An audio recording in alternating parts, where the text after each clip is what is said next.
Dewi, kau tak sepantasnya membiarkan dirimu terus-menerus hidup seperti ini. Kau berhak minta cerai dari Rusli dan memulai hidup yang sama sekali baru. Kalau kau bercerai dari Rusli, Dewi, aku akan menjemputmu. Aku akan berbuat dengan segala kemampuanku untuk membuatmu bahagia. Mata Mirah menerawang jauh ke langit di luar kamar tamu. Apa yang dikhawatirkannya akhirnya terjadi juga. Kenekatan Herman.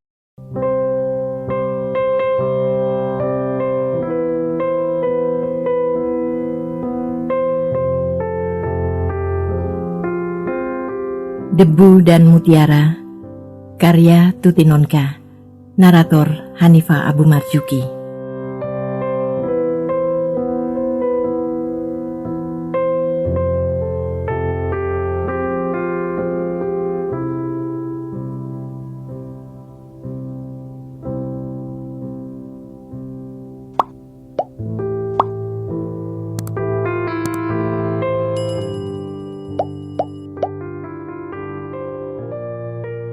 Herman memandang balur merah memar di tubuh Mirah dengan muka pucat. Bibirnya bergetar ketika menyebut nama Tuhan. Ya Allah! Suaranya parau oleh rasa kaget dan ngeri yang sangat. Tak bisa dipercaya. Bagaimana mungkin Rusli bisa berbuat seperti ini? Ya Tuhan! Tangis Mirah tumpah seperti aliran bah. Tubuhnya menggeletar, lemas dan luluh.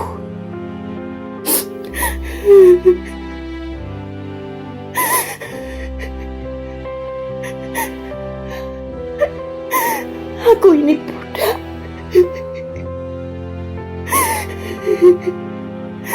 Aku tidak punya hak atas tubuhku sendiri.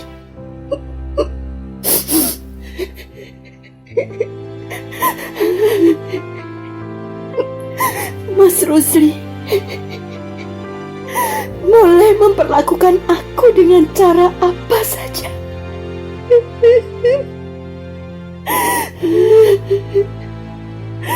Membuatku gila atau membunuhku.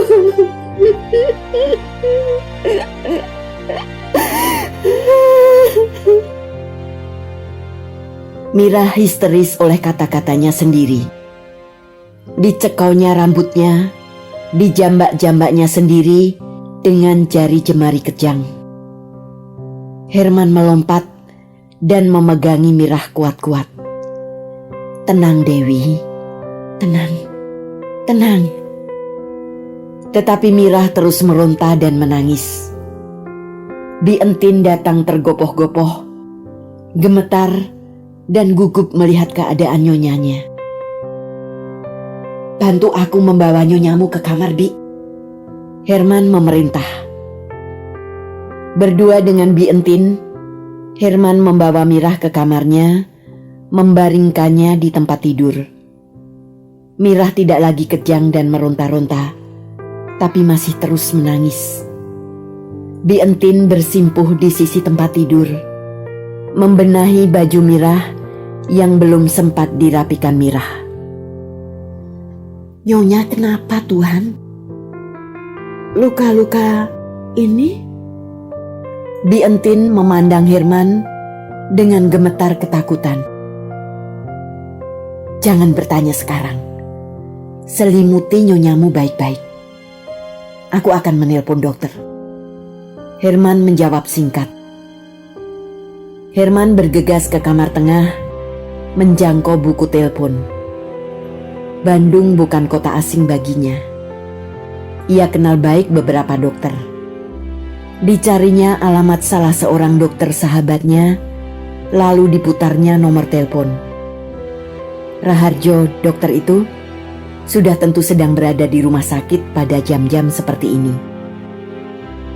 Herman memutar nomor telepon rumah sakit Hasan Sadikin, minta disambungkan dengan dokter Raharjo. Dengan tergopoh-gopoh, Diceritakannya keadaan Mirah dan dimintanya Raharjo datang sebentar. Raharjo menyanggupi, walau beberapa pasien yang harus divisitnya terpaksa harus menunggu. Psikiater itu datang dengan cepat. Herman menyuruh Bi Entin menyingkir dari kamar ketika Raharjo memeriksa keadaan Mirah. Ia sendiri duduk di kamar tengah, menunggu dengan gelisah dan tak sabar. Raharjo muncul dengan wajah keruh. Dahinya berkerut dan matanya suram. Perlahan, ia duduk di hadapan Herman, melepas kacamatanya dan membersihkannya dengan sapu tangan. Pak Rusli tidak di rumah? Ia bertanya tanpa memandang Herman. Baru berangkat tadi pagi. Semalam kami masih makan bersama di Homen. Dan kukira ia baru berangkat besok. Makanya aku kesini. Jawab Herman. Raharjo diam sejenak. Keduanya harus disembuhkan. Pak Rusli menderita semacam gangguan kejiwaan yang diakibatkan oleh perlakuan tidak wajar. Mungkin dari orang tuanya sewaktu kecil. Mungkin agak sulit mengingat gangguan itu sudah berlangsung lama sekali. Bisa jadi sudah puluhan tahun. Tetapi harus dicoba. Hanya aku khawatir Pak Rusli sulit diajak bekerja sama untuk menyembuhkan penyakitnya sendiri. Tanpa kemauan untuk sembuh dari dirinya sendiri, segala macam terapi akan sia-sia. Sejenak Herman terpekur. Bagaimana dengan Dewi? Akhirnya ia bertanya. Luka-lukanya akan sembuh dalam waktu 1 bulan. Tapi yang memerlukan penyembuhan lebih lama adalah jiwanya. Ia mengalami mental shock yang agak berat. Aku tak tahu apa saja yang sudah terjadi dalam hidupnya. Tetapi ia menderita trauma yang parah karena penderitaan. Aku sudah menyuntiknya dengan penobarbital injeksi. Ia akan tenang dan tidur selama beberapa jam. Nanti ku beri resep nosinan tablet untuk menjaga ketenangannya. Beberapa saat keheningan menguasai kedua lelaki itu. Raharjo mengeluarkan buku resepnya dan mencoretkan beberapa nama obat. Aku hampir 7 tahun tinggal sekos dengan Rusli. Tapi tak menyangka ia punya kelainan seperti itu. Herman bergumam. Kurasa sekarang aku tahu mengapa pernikahannya yang pertama cuma bertahan 4 bulan. Dan istrinya seperti orang ketakutan minta cerai. Tapi Dewi mampu bertahan sampai 4 tahun. Aku tak dapat membayangkan bagaimana penderitaannya selama ini. Herman mengusap wajahnya dengan kedua belah tangan. Sebenarnya Bu Dewi wanita yang kuat. Tapi penderitaannya melampaui batas kekuatannya, kata Raharjo. Kau bisa mengobatinya sampai sembuh? Untuk jenis penyakit seperti ini, Her, penyembuhan tidak bisa dilakukan dari satu sisi. Sekalipun Bu Dewi ada dalam pengawasanku, kalau Pak Rusli tidak mau disembuhkan, akibatnya sama saja. Alternatif lain, mereka harus berpisah agar Bu Dewi bisa pulih. Herman memandang dokter di depannya dengan termangu-mangu. Rusli sangat terpukul ketika datang dari perjalanan bisnisnya dan mendapati Mirah berada di bawah pengawasan seorang psikiater. Mirah amat berubah dari saat ketika ditinggalkannya. Wajahnya pias dan cekung, matanya mati tanpa sinar. Senyum dan kata-kata hilang lenyap dari dirinya. Atas perintah dokter dan karena pengaruh obat yang diminumnya, Mirah lebih banyak istirahat dan tidur. Rusli sendiri berubah. Kian pendiam dan kian keras bekerja. Tak sesuatu pun dikatakannya, tetapi wajah dan matanya memancarkan kesedihan batin yang berat. Setelah sebulan beristirahat total, Mirah kembali mulai bekerja sedikit demi sedikit. Rusli mengatakan agar ia tidak usah bekerja lagi. Tapi Mirah merasa justru dengan bekerja ia lebih cepat sembuh. Tak seorang pun di lingkungan pabrik mengetahui apa sesungguhnya yang telah terjadi.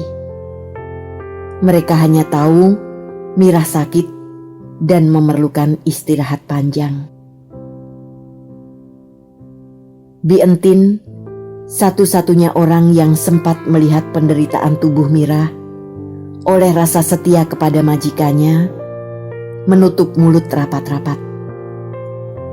Suatu malam, Mirah terbangun dan dalam keremangan kamar melihat Rusli duduk di tepi tempat tidurnya.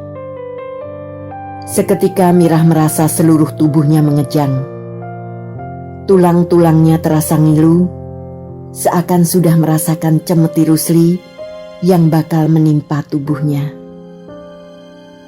Tapi Rusli hanya memandang saja kepadanya. Dipegangnya tangan Mirah, lalu pergi ke kamarnya. Mirah menyaksikan semua itu dengan perasaan aneh. Ia gembira Rusli tidak menyentuhnya, tetapi ia pun merasakan sesuatu yang lain. Rasa duka, iba, dan bersalah.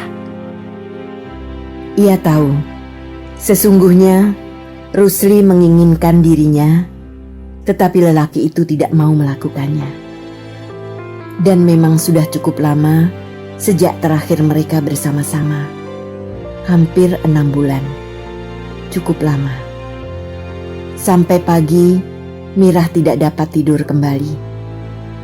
Hatinya terombang-ambing antara nyeri dan iba. Ia sepotong jiwa yang sakit. Berulang-ulang Mirah berpikir tentang Rusli. Ia tumbuh dalam kondisi yang tidak wajar. Ia lelaki yang terluka oleh dendam dan kekerasan ayahnya. Mirah ingat cerita-cerita Pak Komar tentang diri majikannya.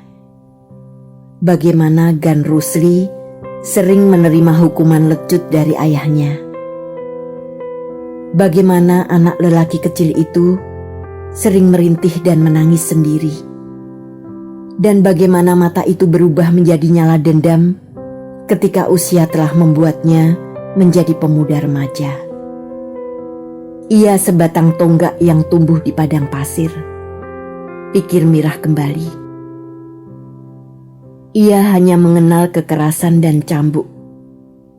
Ia dahaga akan kasih sayang serta kelembutan, dan tak pernah setetes pun diterimanya.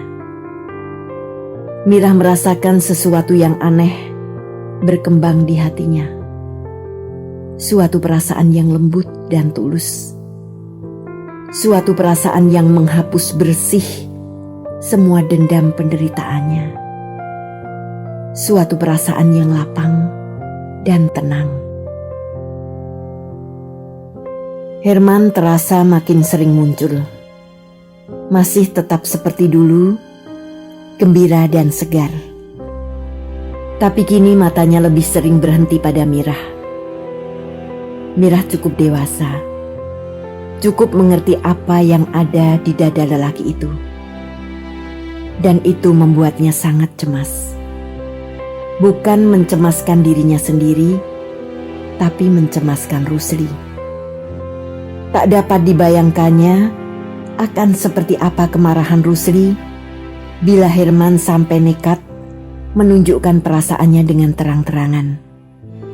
Atau bagaimana bila Rusli tahu sekalipun Herman menyembunyikannya. Mirah berdesir membayangkan bagaimana persahabatan kedua lelaki yang sudah puluhan tahun itu akan hancur karena dirinya. Tetapi Rusli biasa saja, seakan-akan tidak melihat mata sahabatnya yang kini tak pernah tenang. Suatu ketika, Herman berkesempatan bicara berdua dengan Mirah ketika Rusli sedang di bawah untuk menemui seseorang rekan dagang. "Dewi," kata Herman memulai, "kau tak sepantasnya membiarkan dirimu terus-menerus hidup seperti ini. Kau berhak minta cerai dari Rusli dan memulai hidup yang sama sekali baru. Kau masih muda, Dewi. Kau tak boleh menghancurkan hidupmu dalam neraka yang mengerikan ini."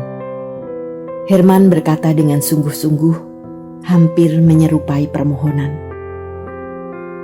"Kalau kau bercerai dari Rusli, Dewi, kau tak perlu khawatir memikirkan kehidupanmu selanjutnya. Aku akan menjemputmu. Aku akan berbuat dengan segala kemampuanku untuk membuatmu bahagia. Kau boleh bekerja kalau kau ingin.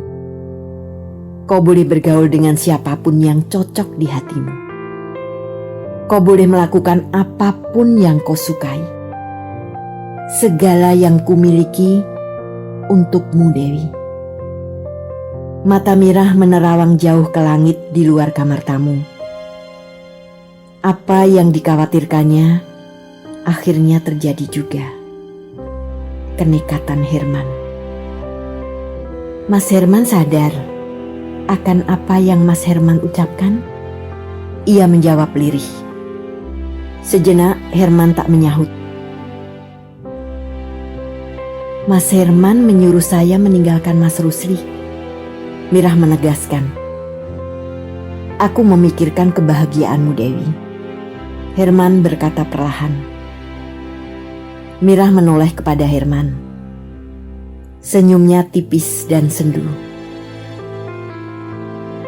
"Bagaimana kebahagiaanku menurut Mas Herman?"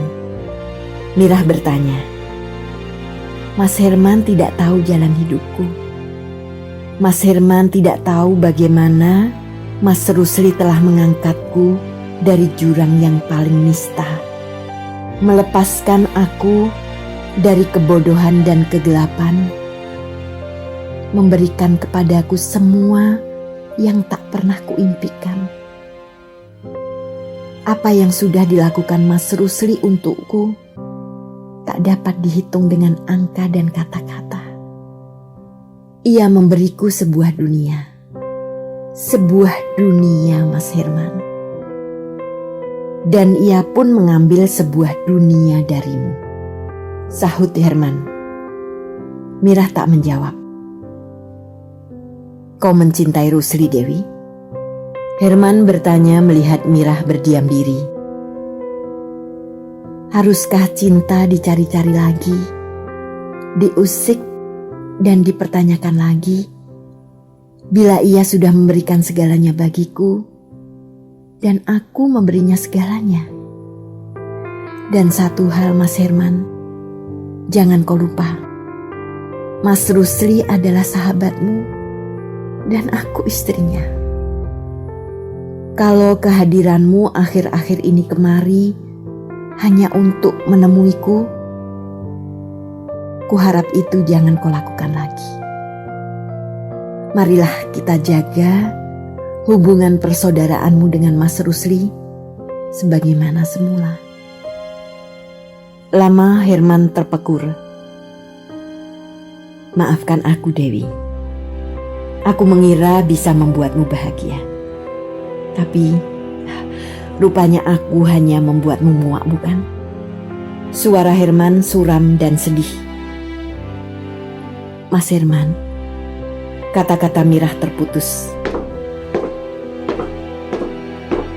Terdengar langkah-langkah kaki Rusli menaiki tangga. Mirah meraih gelas Herman yang sudah kosong dan cepat-cepat pergi ke belakang. Sesudah itu, lama Herman tidak datang. Dan ketika akhirnya muncul lagi untuk suatu kunjungan singkat di sela-sela waktu tugasnya, Mirah melihat lelaki itu telah kembali seperti dulu ketika pertama mereka kenal. Tetapi Mirah tahu, Herman mencari-cari kesempatan untuk mengatakan sesuatu kepadanya. Dan kesempatan itu didapat ketika Rusli mendapat telepon dari Eis di bawah mengatakan ada tamu penting. Dewi, aku memahami apa yang kau katakan waktu terakhir kita bertemu. Aku minta maaf sekali lagi atas kelancanganku itu. Aku telah belajar darimu bagaimana menghargai persaudaraan dan persahabatan. Tapi lepas dari semua itu, Dewi, ku katakan sekali lagi, aku mencintaimu. Untuk satu hal ini, kau tak dapat mencegahku. Kesetiaanmu pada Rusli hanya membuat aku semakin menghormatimu. Herman berkata dengan tenang dan lancar. Mirah tersenyum pias. Tak ada yang lebih baik dilakukan oleh seorang bekas pelacur kecuali mengabdikan hidup pada orang yang sudah mengangkatnya, Mas Herman. Dewi, Herman mendesis. Jangan pernah berkata seperti itu lagi. Aku yakin Rusli pun marah mendengarnya. Kepahitan hidup yang telah lewat tidak perlu diungkit-ungkit hanya untuk menyakiti diri sendiri. Masa lalu telah lewat. Tak boleh menghitamkan masa kini dan masa depanmu. Kau mesti melupakan bagian perjalanan hidupmu itu. Melupakan, Mas Herman? Bisakah aku melupakan saat ketika aku kehilangan segala-galanya dalam hidupku? Suamiku, anakku, orang tuaku, saudara-saudaraku, desaku, harga diriku, kehormatanku.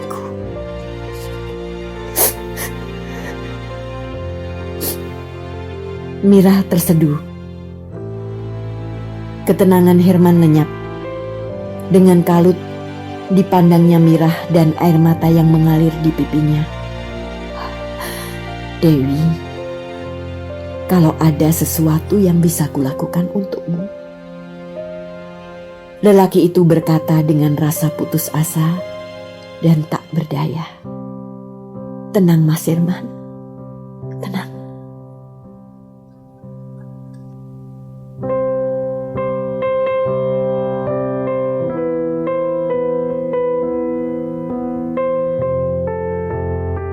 Terima kasih telah menikmati cerita ini. Tuliskan saran atau komentar di bawah untuk memperbaiki channel ini. Jangan lupa tekan tombol subscribe, like, and share.